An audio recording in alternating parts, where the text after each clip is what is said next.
सच क्या है इस अफोर्डेबल हाउसिंग का, और क्या वाकई ये रियलिटी में एग्जिस्ट करता है या फिर ये महज एक डेफिनेशन है, एक टर्म है? सबसे बड़ा मिथ जो है वो आपका ये है कि सस्ता घर मिलता है। लोगों की जितनी ईएमआई होती है मंथली, वो उनके इनकम की 30 to 40% होनी चाहिए।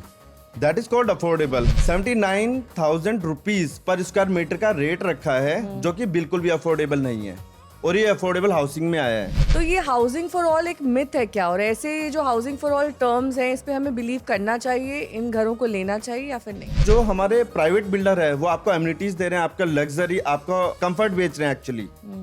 बट जो अफोर्डेबल है वो कंफर्ट नहीं, वो आपको फ्यूचर एप्रिसिएशन और सिक्योरिटी दे रहा है। क्योंकि सबसे बड़ा जो मिथ है वो है स्टार, जहाँ पर आता है कंडीशन अप्लाई, जो लोग अक्सर ही इग्नोर कर देते हैं, पर सबसे बड़ी हिडन कॉस्ट वहीं पर छुपी होती है। जब अलॉटमेंट्स हो रहे होते हैं, ये फ्री एंड फेयर सिस्टम है या फिर इसमें कई लोग प्रेशराइज करके अपना पुल लगा के लोगों के कॉन्टैक्ट्स यूज करके नॉट पॉसिबल, अपना नाम निकलवा लेते हैं ड्रॉ में? नॉट पॉसिबल, ऐसा हो ही नहीं सकता। प्रॉब्लम पॉलिसी में नहीं है, प्रॉब्लम एक्चुअली बायर में है।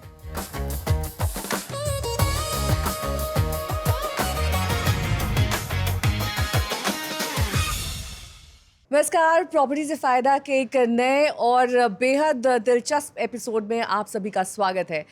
आज हम बात करेंगे अफोर्डेबल हाउसिंग स्कीम्स की, जिसका नाम सुनते ही लोगों की आंखों में चमक आ जाती है। सब्सिडी, गवर्नमेंट ने ये प्लॉट्स निकाले, ऐसे में लोगों को लगता है कि उनका घर का सपना साकार हो गया है। और घर का सपना दरअसल तभी साकार होता है जब वो अच्छी लोकेशन पर हो, सस्ती ईएमआईज पर हो, यानी कि अफोर्डेबल हो।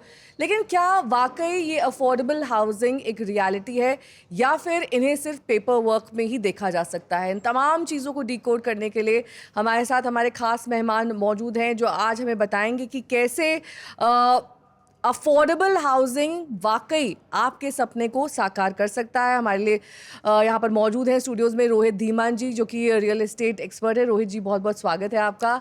तो क्या एक्चुअल डेफिनेशन है अफोर्डेबल हाउसिंग की? क्योंकि कई बार होता है कि लोगों को मिल जाते हैं, अलॉटमेंट्स मिल जाते हैं, वो अप्लाई करते हैं, लेकिन पोजेशन नहीं मिलता। कई बार अप्लाई करते हैं, नाम ही नहीं आता है, निराश हो जाते हैं। तो आखिरकार सच क्या है इस अफोर्डेबल हाउसिंग का, और क्या वाकई ये रियलिटी में एग्जिस्ट करता है या फिर ये महज एक डेफिनेशन है, एक टर्म है? First of all I would like to say thank you Neha ji, मुझे यहाँ पर बुलाने के लिए और ये अपॉर्चुनिटी देने के लिए। सो आई वुड से अब हम बात करते हैं अफोर्डेबल की। अफोर्डेबल हाउसिंग स्कीम में क्या होता है, एक पर्टिकुलर स्कीम होती है जो हाउसिंग के लिए लाई गई है, और अफोर्डेबल खुद ही नाम में एक अफोर्डेबल है। इट मीन्स लोगों की जितनी ईएमआई होती है मंथली, वो उनके इनकम की 30 to 40% होनी चाहिए। That is called affordable. We are coming in to it. And अगर हम बात करते हैं कि आज के टाइम पे जो इंफ्रास्ट्रक्चर कॉस्ट इतनी बढ़ गई है, तो अफोर्डेबल नाम से ही लोगों ने उस चीज़ को चेंज कर दिया है। रीज़न बीइंग, वहाँ पर जैसे आपने देखा होगा अफोर्डेबल हाउसिंग स्कीम में आजकल सब्सिडी मिलने लगी है, PMAY, और ये डिपेंड करता है आपकी इनकम पे, आपकी लोकेशन पर, आपकी स्कीम्स पर। स्कीम्स में आज की डेट में PMAY योजना भी आ गई है, जिसमें कि PMAY अर्बन और PMAY 2.0 अपग्रेड होके जो आई है। ये होती है प्रधानमंत्री आवास विकास योजना, जिसमें कि सब्सिडी मिलती है आपके अफोर्डेबल हाउसिंग स्कीम में जो अप्लाई करते हैं। और अफोर्डेबल हाउसिंग स्कीम में अप्लाई करने के लिए भी एक एलिजिबिलिटी क्राइटेरिया सेट है, जो कि गवर्नमेंट ने किया हुआ है। नंबर 1, आपकी जो इनकम है आपकी 3 लाख से अबव नहीं होनी चाहिए। अगर हम EWS की बात करते हैं, EWS मीन्स बहुत ही लोअर इनकम जो होती है, इकोनॉमिक वीक सेक्शन, जिसमें कि आपकी एनुअल इनकम 3 लाख से नीचे होनी चाहिए, और आपके पास उस गवर्नमेंट का दूसरा कोई प्लॉट या प्रॉपर्टी नहीं होनी चाहिए। नंबर 2, आप सिर्फ आपके नाम पे नहीं, आपके स्पाउस के नाम पे, आपके फैमिली मेंबर पे, जो आप रिलेटिव में आते हैं, जब तक उनकी कोई शादी या बच्चे नहीं हुए, तो उनकी एक्सटेंडेड फैमिली के लिए अलग हो जाता है। और बात करते हैं कि आजकल अफोर्डेबल हाउसिंग स्कीम में लोग अप्लाई इतना करते हैं कि एक ये मिथ भी बन चुका है। रीज़न कि हम बिना देखे अफोर्डेबल में अप्लाई कर दें। लोग अप्लाई करते हैं, जब रियलिटी ग्राउंड चेक की बात आती है तो उन्हें पता चलता है कि वो लोकेशन तो वहाँ पर है ही नहीं। रीज़न बीइंग कनेक्टिविटी वहाँ पर नहीं है, स्कूल जो मिनिमम आपका क्राइटेरिया है अफोर्डेबल हाउसिंग स्कीम में जो आना चाहिए वो नहीं आता है। Location, metro, schools, colleges, hospitals वो रीचेबल नहीं है, इसलिए एक अफोर्डेबल यहाँ पर भी कहा जाता है इसे, कि लोग अपने इनकम के अकॉर्डिंग वो वहाँ पर अपनी बजट अनुसार अपना घर ले सके, तो इसलिए वो अफोर्डेबल हाउसिंग स्कीम में कहलाता है। दूसरा आता है आपका LIG, जिसमें कि 3 to 6 लाख तक एनुअल इनकम होनी चाहिए। थर्ड आता है आपका MIG, जो कि आपका 6 लाख से 18 लाख तक के रेंज में होना चाहिए। तो लोग अप्लाई करते हैं और उन्हें अच्छा अप्रिसिएशन भी मिलता है। डिपेंड करता है लोकेशन क्या है। आज की डेट में आपने देखा होगा गुड़गांव, गाजियाबाद और नोएडा में अफोर्डेबल हाउसिंग स्कीम निकलने लग गई है। सबसे पहले हुड्डा ने निकाली है, अगर हम गुड़गांव की बात करें, और गुड़गांव में सेक्टर्स में और फैल गए हैं। पहले गुड़गांव में थी, फिर सोना रोड में पहुंची है। सोना रोड के बाद आपका द्वारका एक्सप्रेसवे, पटौती रोड, मानेसर, आपके अब राजस्थान पर भी अप्लाई होने लगे हैं। फिर इस गवर्नमेंट को देखते हुए, इस स्कीम को देखते हुए हमारे नोएडा और आपके गाजियाबाद में भी निकाली हुई है। अभी आपने देखा होगा वेव सिटी के जो फ्लैट्स अभी निकले थे 6.5 लाख में 1 BHK EWS से अच्छी कैटेगरी में आया है, जो खुद का साइज है। और 13.5 लाख में 2 BHK वहाँ पर निकला है, और उनकी जो अप्रोक्सीमेटली एप्लीकेशन है मैक्सिमम 50,000 गई है, 50,000 एप्लीकेशन गई है, जिसमें कि लोगों का एक मिथ हो रहा है कि हम फॉर्म भर देते निकल जाते हैं, और बाहर लोग उन्हें एजेंट ऐसे ही मिलते हैं कि आप हमें कुछ अमाउंट दोगे, पर्टिकुलर सेट ऑफ अमाउंट है, if you will give this to us, so definitely आपका नाम आ जाएगा ड्रॉ में। तो लोग ऐसा कर भी रहे हैं। I got a number of calls where I have seen this kind of scenarios. तो उन्होंने मेरे से पूछा है कि सर, रोहित सर, क्या हमें वो पैसा देना चाहिए? तो पता चला कि उन्होंने ऑलरेडी दे चुके हैं और उनका नाम नहीं आया है। फिर वो एजेंट को कॉल करते हैं, वो एजेंट कॉल नहीं उठाता है। 2 दिन बाद नंबर स्विच ऑफ जाता है। जो एजेंट का ऑफिस था वो ऑफिस में गए, ऑफिस में पता किया वो एजेंट ही नहीं है और ऑफिस भी चला गया वहां से। तो बेसिकली फ्रॉड अलर्ट है ये। फ्रॉड अलर्ट है एक्चुअली, यस। जब तक आप उसका ड्यू डिलिजेंस खुद नहीं करते तो हो। पेपर वर्क चेक करना चाहिए, उसके बाद पेमेंट्स करने चाहिए। अगर हम ये कहें कि एक नॉर्मल मिडिल क्लास की फैमिली इनकम 50,000 से 1 लाख के बीच है, तो क्या उनके लिए अफोर्डेबल हाउसिंग फीजिबल है, और क्या NCR में ऐसे ऑप्शंस अवेलेबल हैं उनके बजट अनुसार? क्योंकि इस कैटेगरी का काफ़ी लो बजट होगा। तो नेहा जी, बहुत अच्छा क्वेश्चन पूछा आपने, क्योंकि इस चीज़ में सिर्फ हम अफोर्डेबल, अगर हम फ्लैट्स की बात ना करें, हम प्लॉट्स में भी आ जाएं, आज की डेट में मैं इसे भी मिथ कहूँगा। रीज़न बीइंग, जस्ट अभी रिसेंटली गाजियाबाद में एक हरिनंदनपुरम आया है, जहाँ पर गवर्नमेंट ने 79,000 रुपीज़ पर स्क्वायर मीटर का रेट रखा है, जो कि बिल्कुल भी अफोर्डेबल नहीं है, और ये अफोर्डेबल हाउसिंग में आया है। और गाजियाबाद ने निकालना है, GDA ने निकाला है, वो पूरी अथॉरिटी का है, गवर्नमेंट और रेरा अप्रूव्ड है। तो इसमें क्या अफोर्डेबल है? जहाँ पर 79,000 अगर आप सोचो, ऑब्वियसली तो ये नॉर्मल रेट्स हैं। नॉर्मल रेट्स हैं। इसमें 50 लाख से 1 लाख तक वाला भी सोचे तो नहीं ले पाएगा, क्योंकि अगर मैं मान सकता हूँ अगर इसमें 50 गज और 100 गज होता तो फिर भी पॉसिबिलिटी थी। नहीं, उसमें minimum if I am not wrong 150 से ऊपर है। तो उसका कैलकुलेट अगर किया जाए तो हमारा वो 1 करोड़ के आसपास पड़ेगा, जो कि 50 से 1 लाख तक के बीच में जिसकी इनकम है, तो इम्पॉसिबल है, next impossible I would say. तो बेसिक डिफरेंस क्या है प्राइवेट बिल्डर्स और ये जो गवर्नमेंट स्कीम्स आती हैं, इनके जो रेडी टू मूव इन जो हाउसेस होते हैं, उनमें क्या डिफरेंस है बेसिक?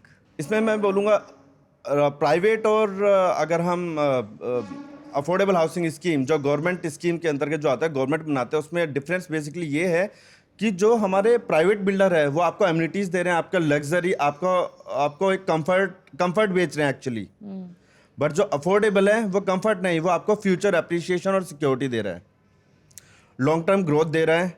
बट जो डिपेंड करता है वही लोकेशन के ऊपर। अभी हमारे अफोर्डेबल हाउसिंग स्कीम में भी लोगों के पास 25 लाख में 2 BHK और 30 लाख में 3 BHK वो रेडी टू मूव अवेलेबल है। प्रॉपर्टी खाली और प्रॉपर्टी बिल्कुल साफ है, लोग नहीं ले रहे हैं।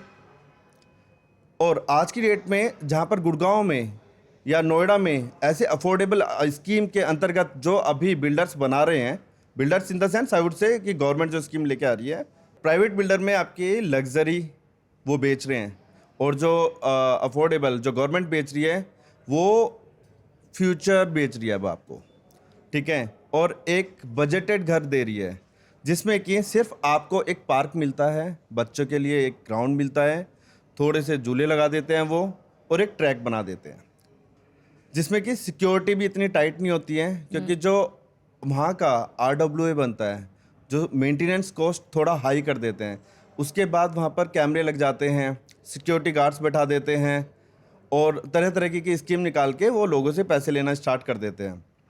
एक तो ये हो गया, बट जो मेंटेनेंस करता है ना हमारा प्राइवेट बिल्डर्स का, वो एक्चुअली में प्रोवाइड करते हैं actual amenities and services with security.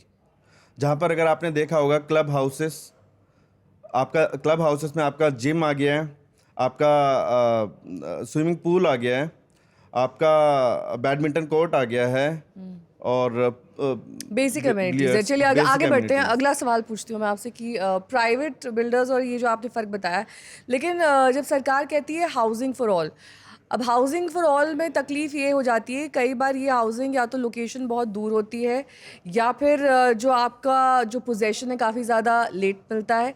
तो ये हाउसिंग फॉर ऑल एक मिथ है क्या, और ऐसे जो हाउसिंग फॉर ऑल टर्म्स हैं इस पे हमें बिलीव करना चाहिए, इन घरों को लेना चाहिए या फिर नहीं?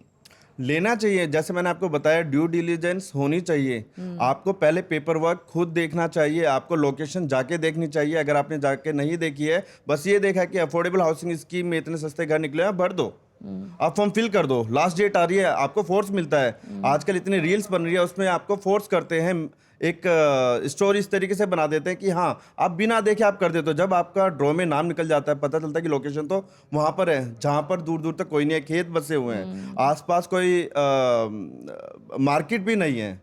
तो ये एक मिथ बन चुका है आई वुड से, क्योंकि रीचेबल एरिया नहीं है, नंबर 1। नंबर 2, वहाँ पर फ्यूचर डेवलपमेंट नहीं है, गवर्नमेंट कोई अपना प्रोजेक्ट नहीं ला रही है। वहाँ पर लोग फॉर्म फिल तो कर देते हैं, उसके बाद वो मूव नहीं होते हैं, क्योंकि मूव होने के लिए एक तो उन्हें आबादी चाहिए, नियर बाय मार्केट और स्कूल, हॉस्पिटल्स, ये सारी जो चीज़ें बेसिक इंफ्रास्ट्रक्चर है। लेकिन सबसे बड़ा कॉम्प्रोमाइज़ कहाँ पर होता है आपको, जो भी आपके पास कई लोग एडवाइस के लिए भी आते होंगे आई एम श्योर, क्या वो लोकेशन पे कॉम्प्रोमाइज़ करते हैं, कंस्ट्रक्शन क्वालिटी पे करते हैं, साइज़ पे करते हैं, या फिर कई बार कनेक्टिविटी पे भी कर लेते हैं? उनको लगता है कि इस प्राइस में थोड़ा बहुत इधर उधर चलता है, क्योंकि आफ्टर ऑल अगर आप नॉर्मल में कहीं लेने जाएंगे तो इससे कहीं ज़्यादा कॉस्ट होंगे। तो कहाँ सबसे ज़्यादा कॉम्प्रोमाइज़ आप देखते हैं? सबसे ज़्यादा मैंने एक तो लोकेशन पे देखी है, दूसरा प्राइस पे देखी है। जैसे मैंने आपको बताया, 6.5 लाख में 1 BHK वेव सिटी आज की डेट में बहुत पॉपुलर नेम हो चुका है, जहाँ पर 6.5 लाख में आपको 1 BHK मिल रहा है। वहाँ पर लोगों ने बिल्कुल नहीं देखा कहाँ से लखनऊ, गुजरात, अहमदाबाद, मेरे पे नंबर ऑफ कॉल्स आई हैं। उन्होंने बोला हमें नहीं देखना है, हम डायरेक्ट फिल कर देंगे, बिकॉज ये गवर्नमेंट का है। अब इसी चक्कर में लोग भर देते हैं, बाद में पता चलता है कि उन्होंने लोकेशन क्या सेलेक्ट की है। एक ये सबसे बड़ा मिथ हो गया है। सबसे बड़ा मिथ है लोकेशन वो कॉम्प्रोमाइज कर लेते हैं पैसों पे, लोकेशन पे। और लोकेशन से ही शायद कनेक्टिविटी भी जुड़ी हुई है, क्योंकि अगर लोकेशन से ही दूर दराज है और वहाँ से रोड्स और प्रॉपर आपका ना मेट्रो जा रही है ना कोई और पब्लिक साधन है, तो आपको दिक्कत आ सकती है अनलेस आपका प्राइवेट व्हीकल हो। करेक्ट है। अगर मैं आज की बात करता हूँ, गुड़गांव में साइबर सिटी में मुझे एक अफोर्डेबल नहीं मिलता है। अगर मिल जाएगा तो मेरे पास सारी कनेक्टिविटी है, मेरा IT इंफ्रास्ट्रक्चर वहाँ पर है, मेरी स्कूल कॉलेजेस सब कुछ वहाँ पर है। वो एक प्रीमियम एरिया हो गया, वो प्रीमियम एरिया है, वो नहीं मिलेगा। तो इसलिए कॉम्प्रोमाइज सिर्फ लोकेशन पे होते हैं। लोग सोचते हैं कि Gurgaon is not only one sector जो कि आपके 5 किलोमीटर के डायमीटर में है।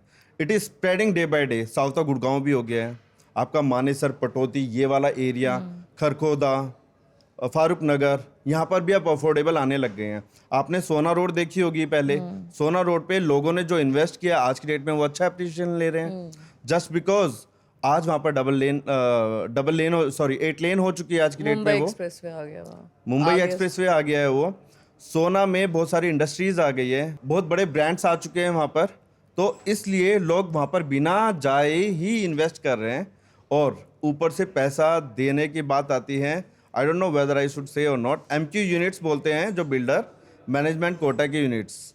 और मैनेजमेंट कोटा में क्या होता है कि उनके लाइक फॉर एग्जांपल आपके पास 10 एकड़ की साइट है, जिसमें आपको 4 टावर्स बनाने हैं। 4 टावर्स में आपके पास 4 ऐसे फ्लोर्स हैं जो कि मैनेजमेंट कोटा में आते हैं।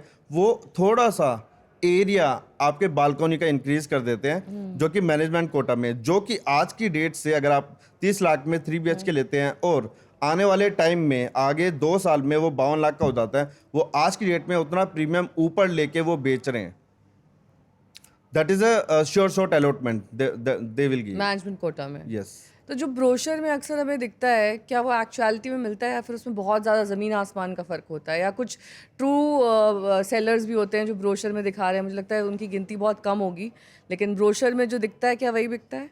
Actually yes, but ground reality ये है, जब आपको अलॉटमेंट लेटर मिलता है वहाँ पर आपको पता चल जाता है। क्योंकि सबसे बड़ा जो मिथ है वो है स्टार, जहाँ पर आता है कंडीशन अप्लाई, जो लोग अक्सर ही इग्नोर कर देते हैं। पर सबसे बड़ी हिडन कॉस्ट वहीं पर छुपी होती है, चाहे वो आपके गवर्नमेंट में हो चाहे आपके प्राइवेट बिल्डर में हो। पर आपका जो गवर्नमेंट है उसमें कहीं ना कहीं आपका कॉस्ट इतनी हिडन नहीं होती जितने प्राइवेट बिल्डर में होती है। गवर्नमेंट वाले में ब्रोशर यूजुअली होता नहीं है, मुझे तो लगता है कि उसमें कोई ब्रोशर निकालता है, उसमें एड्स होते हैं। नहीं होते हैं यूजुअली पेपर एड्स होते हैं या जैसे भी एड्स हैं। तो जब हम अप्लाई करते हैं और जब हमें अलॉट हो जाता है कोई भी हाउसिंग स्कीम, उस पॉइंट से लेकर जब तक पोजेशन मिलता है, कई बार कॉस्ट चेंज हो जाती हैं। तो क्या जो हमने सोच के लिया था उससे जब कॉस्ट एलिवेट होगी तो हमारे साथ एक तरह से धोखा है अलॉटमेंट, और उसमें अगर टाइमली पोजेशन ना मिले तो? आपके पास चॉइस है, आप कैंसिल करा सकते हो अपनी यूनिट्स। फारूक नगर में अभी 3 प्रोजेक्ट आए थे जिसकी एप्लीकेशन निकली थी, लोगों ने फॉर्म फिल करे। फॉर्म फिल करते टाइम 5000 पर स्क्वायर फीट का रेट था, बट जब वो ड्रॉ में नाम आया, जब तक आते आते वो ड्रॉ में जिस दिन का डेट था एक्चुअली में उस दिन निकलता है, बट उसमें ना निकल के उन्होंने 15-20 दिन एक्स्ट्रा ले लिया और आगे का डेट रख दिया है। उसके बीच में क्या हुआ, 5000 से लेके 6000 तक रेट पहुंच गए हैं। तो लोगों ने इस चीज़ पे बहुत ऑब्जेक्शन उठाया है कि नहीं, हमने तो इसी रेट पे भरा था तो हम इसके लिए क्यों करें। तो काफ़ी लोगों ने विड्रॉ कर लिया उसमें। काफ़ी लोगों ने कैंसिल करी यूनिट और विड्रॉ कर लिया। इसमें एक केस हो रहा है कि इन केस आपका ड्रॉ में नाम आ जाता है अफोर्डेबल हाउसिंग स्कीम में और आप कैंसिल कर लेते हो या विड्रॉ कर लेते हो यूनिट, तो उसमें क्या होता है, आप दोबारा फिल नहीं कर सकते हो, क्योंकि it's your choice, you have withdrawal your name from there. तो अगर आप नहीं करोगे तो ठीक है, आप वो ले सकते हो, अदरवाइज आप दोबारा फिल भी नहीं कर सकते, बिकॉज आप उनके एलिजिबिलिटी क्राइटेरिया में फॉल करते ही नहीं हो। तो अगर जब कई बार अप्लाई करते हैं हमारा नाम नहीं आता है, निराशा भी होती है, तो क्या जब अलॉटमेंट्स हो रहे होते हैं ये फ्री एंड फेयर सिस्टम है, या फिर इसमें कई लोग प्रेशराइज करके अपना पुल लगा के लोगों के कॉन्टैक्ट्स यूज करके नॉट पॉसिबल, अपना नाम निकलवा लेते हैं ड्रॉ में? नॉट पॉसिबल, ऐसा हो ही नहीं सकता। तो क्राइटेरिया क्या है, किस तरह से ये ड्रॉ होता है? क्राइटेरिया क्या है मैं आपको बताता हूँ। इसमें क्या होता है, number of units, for example मेरे पास एक प्रोजेक्ट पे 140 है, ऑलराइट, और मेरे पास एप्लीकेशन है ये 1000, ठीक है। तो मेरे पास 2 बॉक्स होते हैं, एक बॉक्स में 140 allotment number, like T1 tower 1 में 101, T2 में 204, वो फ्लैट नंबर की होती है यूनिट्स, है ना। इसमें मेरे 1000 नेम्स है इस बॉक्स में। अब मैं किसी को भी ऑडियंस में से उठा के बोलूँगा कि प्लीज़ पिक द नेम, और इधर से बोलूँगा पिक द यूनिट, जो मैच करेगा वो उसका अलॉट हो जाएगा। और ये आपके ओपनली होता है, ऐसा कुछ नहीं है कि हाँ मेरा कुछ नाम है या मेरे कोई कॉन्टैक्ट्स हैं। ये चिट सिस्टम में क्या है, कैसे काम करता है? ये पर्ची होती है सिस्टम जो होता है ना, और किसको बुलाते हैं ड्रॉ करने? ऑडियंस से। ऑडियंस, हाँ, जो एप्लीकेंट होते हैं वो भी होते हैं, नहीं तो उनके फैमिली मेंबर्स, जो भी गेस्ट सबकी आंखों के सामने चल रहा सबकी आंखों के सामने, टोटली ट्रांसपेरेंट, फुली ट्रांसपेरेंट। तो कई बार मैंने देखा है कि अलॉटमेंट हो जाता है प्लॉट का, लेकिन पोजेशन में डिले हो रही होती है। उसकी क्या वजह होती है और क्या ये कॉमन फीचर है इस तरह के प्रोजेक्ट्स में? एक्चुअली डिपेंड करता है। फॉर एग्जांपल ये डिपेंड करता है आपके बिल्डर के प्रॉफिट पे। बिल्डर अपने प्रॉफिट में से ही प्रोजेक्ट पे इन्वेस्ट करता है।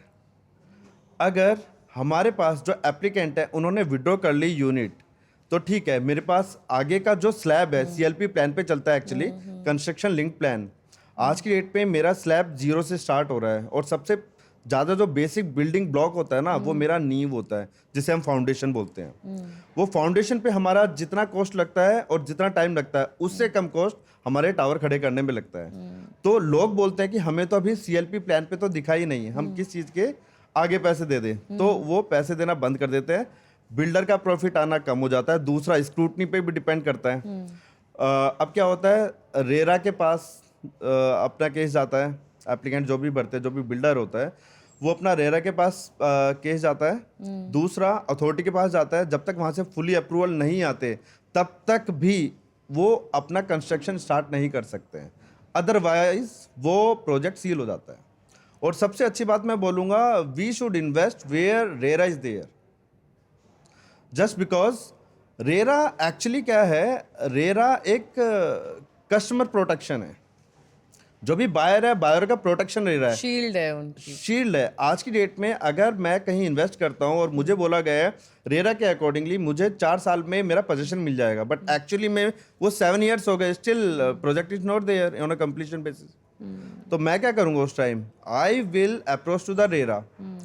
फिर मैं ऑब्वियसली मैं कोर्ट केस करूंगा, मैं अपनी सेटिस्फैक्शन के लिए, क्योंकि मेरा पैसा डूबा हुआ है। एक तरफ तो मैं EMI भी भर रहा हूँ, एक तरफ मैं रेंट पे घर भी ले रहा हूँ, दूसरा मैं मेंटली प्रेशर में आके मैं कोई स्टेप भी नहीं उठा पा रहा हूँ, और मैं उस दलदल में और घुस गया हूँ जहाँ पर मैं सोच ही नहीं रहा था। मैंने सोचा था 4 साल में, क्योंकि एक्चुअली सबका प्लान होता है, मैंने सोचा, मैंने अभी स्टार्ट किया, 4 साल में मेरा घर बन जाएगा, मेरे पास इतना कॉर्पस है, इस कॉर्पस को मैं इस तरीके से इन्वेस्ट करूंगा। बट जब एक्चुअल में ग्राउंड लेवल पे पता चला कि मेरा तो प्रोजेक्ट कंप्लीशन में है, मुझे पोजीशन मिल ही नहीं रहा, मुझे 3 साल और खींचना है, और मेरा इंटरेस्ट मैं अलग दे रहा हूँ, मैं अपनी EMI अलग दे रहा हूँ, मैं बच्चों की फीस अलग दे रहा हूँ, ठीक है, और दूसरा मेरा जो रेंट है वो मैं अलग दे रहा हूँ, तो मैं तो फंस गया ना। मैं और कहीं भी इन्वेस्ट नहीं कर पाऊंगा तब तक। और पता चला कि वो NCLT में चला गया प्रोजेक्ट, फिर क्या होगा? ऐसे ही कुछ बिल्डर्स हैं जिनके NCLT में प्रोजेक्ट चले गए हैं, काफ़ी लंबे टाइम 2012 से लटके हुए हैं, लोगों ने इन्वेस्ट किया हुआ है बहुत अच्छा amount, that is I am talking about private builders, तो जिसमें कि अच्छा अमाउंट उन्होंने इन्वेस्ट कर दिया, and they are still waiting for their possession. UP में हाल ही में कई फ्लैट्स जो अनसोल्ड थे, अब यहाँ पर हम सेलर नेम नहीं करेंगे, उनको 25% डिस्काउंट पर बेच दिया गया। तो अगर डिमांड इतनी हाई है, और हम सब बाय एंड लार्ज ये जानते हैं कि रियल एस्टेट में हर जगह डिमांड्स हाई होती हैं, तो इनको 25% डिस्काउंट में बेचने की नौबत क्यों आई? मैम, रीज़न उसके पीछे बहुत बड़ा ये है, ये अफोर्डेबल हाउसिंग स्कीम का प्रोजेक्ट होता है, नंबर 1। नंबर 2, इनका मंथली इनकम ही स्लैब के अंदर होती है।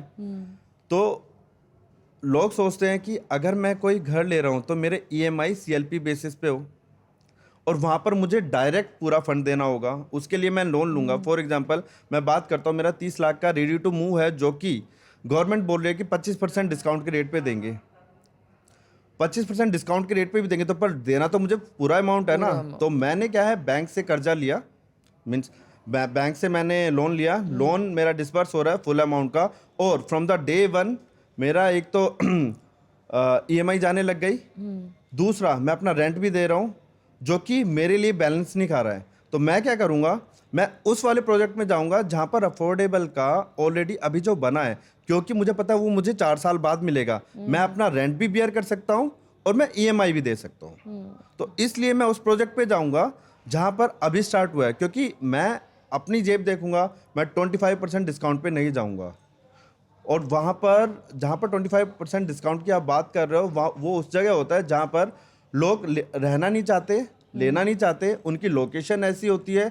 आपने देखा होगा गाजियाबाद में एक बापू धाम करके जगह है, गोविंदपुरम एक्सटेंशन, गोविंदपुरम के पास पड़ती है वो, मधुबन बापू धाम, उसकी रोड पर ही एक गाजियाबाद प्राधिकरण के प्रधानमंत्री आवास योजना के अंतर्गत फ्लैट्स आते हैं।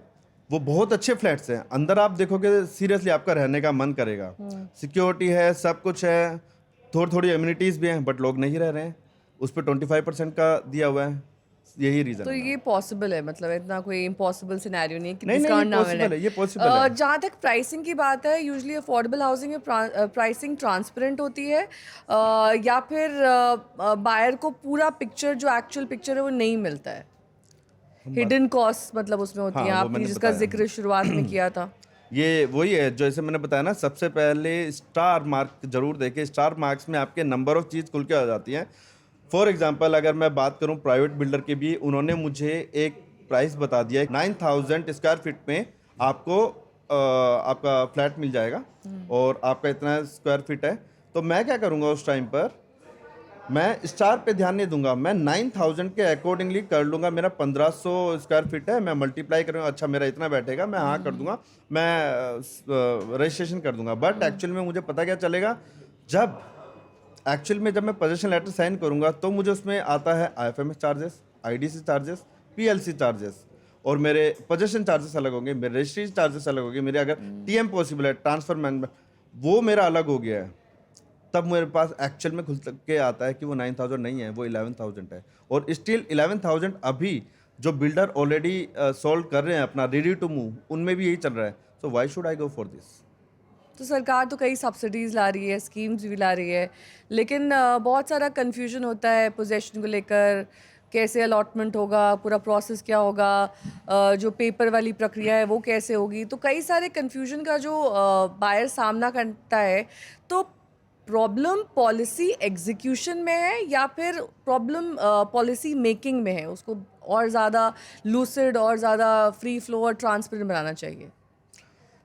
एक्चुअली गवर्नमेंट जो स्कीम निकालती है उसमें मार्केटिंग नहीं होती है।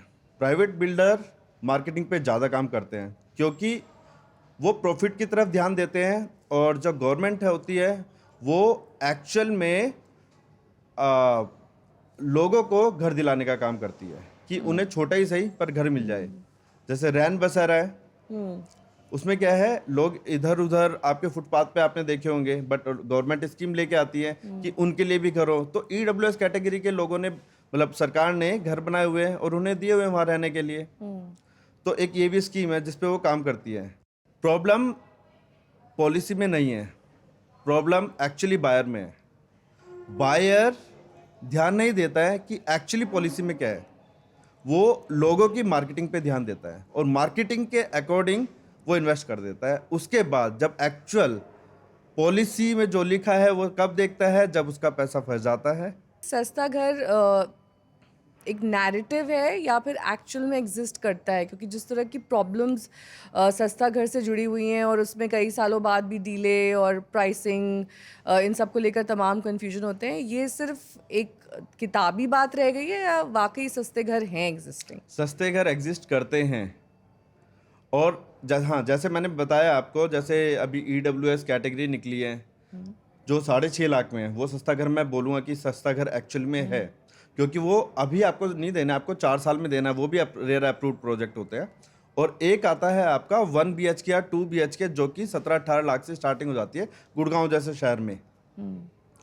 वहाँ पर लोग इन्वेस्ट क्यों करते हैं, क्योंकि उन्हें पता है ऑलरेडी, क्योंकि आज की डेट में ना 34% गुड़गांव में, मैं टोटल की बात कर रहा हूँ जो लोग वहाँ पर रह रहे हैं, अगर मैं 100% ले रहे हैं उसमें से 34% ऐसे लोग हैं जो कि अफोर्डेबल हाउसिंग स्कीम में घर लेना चाहते हैं।